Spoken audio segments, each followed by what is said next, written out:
یہ بات درست ہے کہ وما اصابکم من مصیبت فبما کسبت ایدیکم، انسان پر کچھ مصیبتیں وہ آتی ہیں جو اس کے ہاتھوں کے کسب کی وجہ سے آتی ہیں۔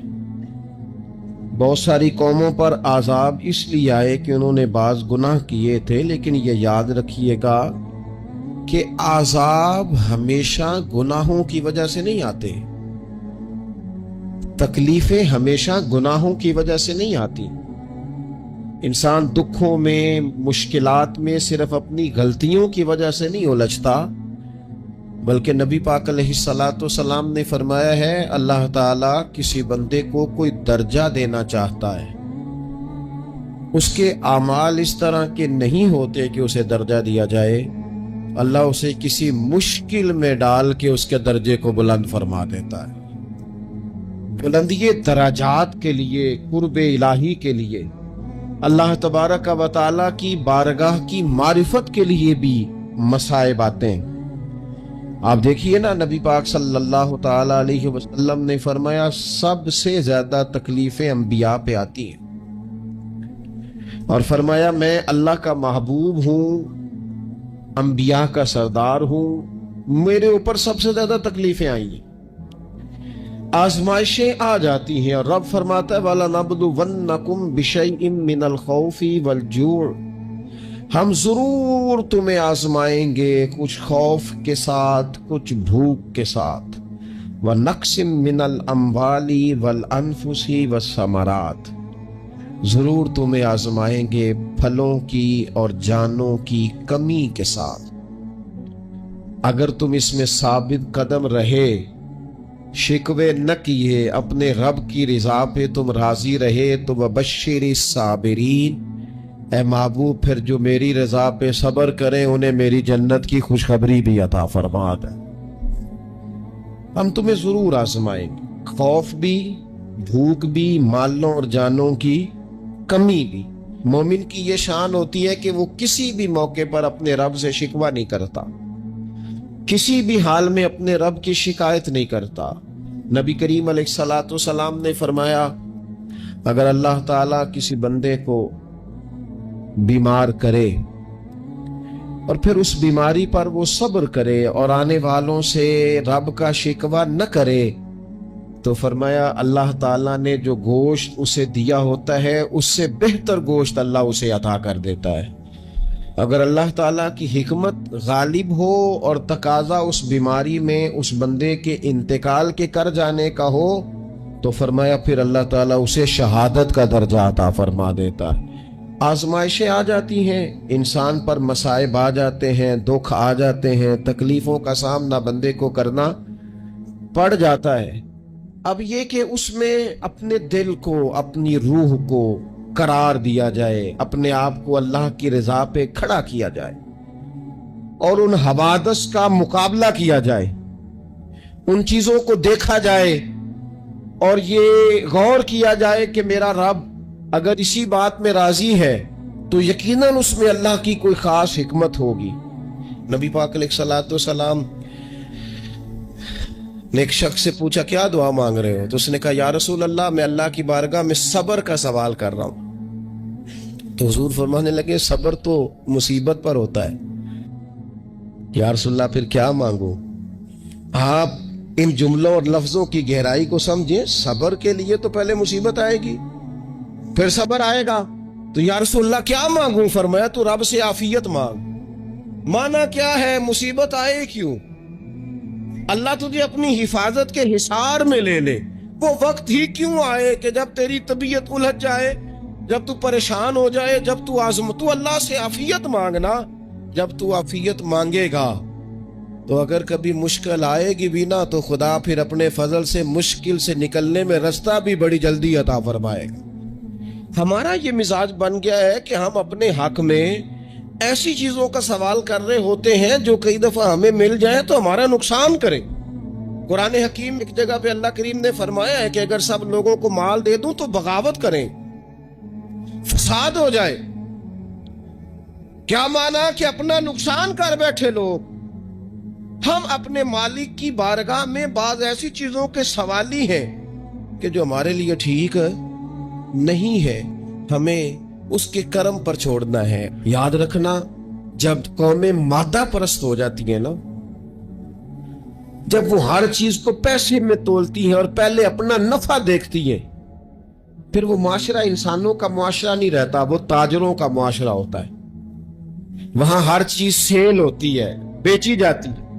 دوستو، قلبی طور پر جب دلوں میں گنجائش ہوتی ہے، جب ہمارے دلوں میں وسعت ہوتی ہے، جب ہمیں پیار کرنا آتا ہے، 2 آدمیوں کا کھانا 3 آدمی کھا سکتے ہیں، شرط یہ ہے کہ وہ تیسرے کو بٹھانے کی وسعت رکھتے ہوں۔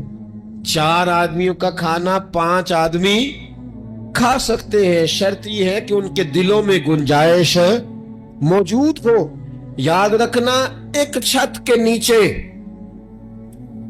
ایک ہی گھر کے اندر 4-5 خاندان گزارا کر سکتے ہیں، شرط یہ ہے کہ ان کے دلوں میں گنجائش موجود ہو، شرط یہ ہے کہ وہ قلبی کیفیات وہی رکھتے۔ لیکن ہمیں نہ کچھ مست سا کر دیا گیا ہے اپنی اپنی دنیا داری میں، کچھ محو سے ہیں، کچھ اس طرح کا ماحول بنا دیا گیا، مجھے کیا لینے دیں مجھے۔ مذہبی لوگ بھی اتنے لاکھ کی محفل نعت، اتنے لاکھ کا عرس، اتنے لاکھ کی فلانی شے۔ او خدا کے بندو، کچھ دیر کے لیے چھوڑ لو، کچھ دیر کے لیے مہربانی کر لو، اور دیکھو تو صحیح ضرورت کس چیز کی زیادہ ہے۔ چلو کوئی تو گنجائش پیدا کرو زندگی میں، کہیں کسی ایک چیز کو روک لو۔ مستحب کا اور واجب کا فرق ہی نہیں سمجھتے۔ اقبال کہنے لگے، یہ کسی شوخ نے لکھ دیا یہ جملہ محراب مسجد پر، کہ یہ ناداں گر پڑے سجدے میں جب وقت قیام آیا۔ وقت تو قیام کا تھا، تم سجدوں میں ہو، اٹھنے کا ٹائم تھا، لوگوں کی مدد کرنے کا وقت تھا، اور تم ابھی بھی اپنے ختمات شریف میں الجھے ہوئے ہو۔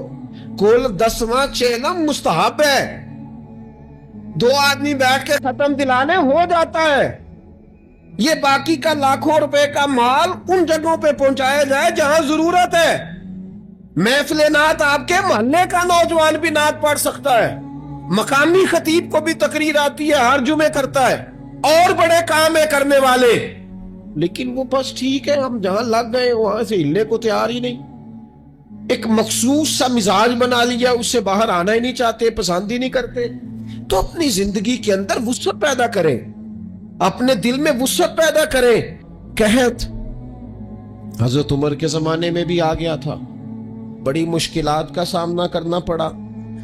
تو ان مصائب میں انسان کو تھوڑا سا پہلے تو ہمت کرنی ہے، پھر اس میں کرنے کا جو کام ہے وہ یہ ہے کہ سب سے پہلا کام تو یہ ہے کہ اپنے رب کی بارگاہ میں کھل کے دعا مانگی جائے، اللہ تبارک و تعالیٰ کے حضور التجائیں کی جائیں، دعائیں کی جائیں، رب کریم کو منایا جائے۔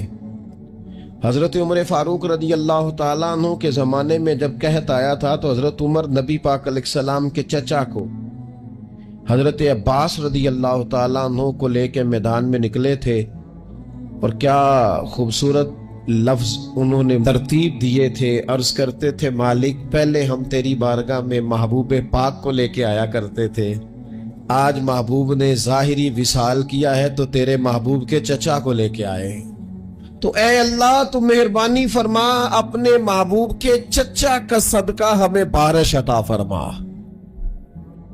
تو بس حضرت عمر نے وہ دعا مانگی، حضرت عباس کو وسیلہ بنایا، تو اللہ نے بارش عطا فرما دی۔ اچھا، پھر یہ دونوں چیزیں ہمیں حدیث صحیح میں ملتی ہیں۔ ایک نوجوان نے، ایک شخص نے آ کے حضور کی بارگاہ میں عرض کی، یا رسول اللہ بارش نہیں ہوتی، دعا کر دیں۔ تو نبی پاک نے ہاتھ اٹھائے دعا کے لیے، اتنے ہاتھ بلند کیے کہ بغلوں کی سفیدی نظر آنے لگی۔ وہ کہتے ہیں ابھی محبوب کے دستے مبارک پوری طرح چہرے پر پھرے نہیں تھے کہ اللہ نے بارش عطا کر دی۔ پھر پورا ہفتہ بارش ہوتی رہی، تو لوگوں کو اب بارش کی کثرت کی وجہ سے بعض مسائل بننے لگے، تو وہ پھر حاضر ہوئے، عرض کی، یا رسول اللہ دعا فرما دیں، اب تو کچھ مشکلات بڑھنے لگی ہیں۔ تو حضور نے پھر ہاتھ اٹھائے کہ اے اللہ اپنا فضل نصیب فرما، مہربانی فرما، کبھی بارش کی ضرورت ہوتی ہے اور کبھی بارشوں کا کثرت سے ہونا وہ تکلیف کا باعث ہو جاتا ہے بعض جگہوں پر، تو کہتے ہیں پھر حضور نے دعا فرمائی، ابھی چہرے پہ ہاتھ نہیں پھیرے تھے کہ مدینہ منورہ میں بارش ختم ہو گئی۔ تو سب سے پہلا اور ضروری کام ہمارا آج مزاج بن گیا ہے کہ ہم تبصرے کرتے ہیں،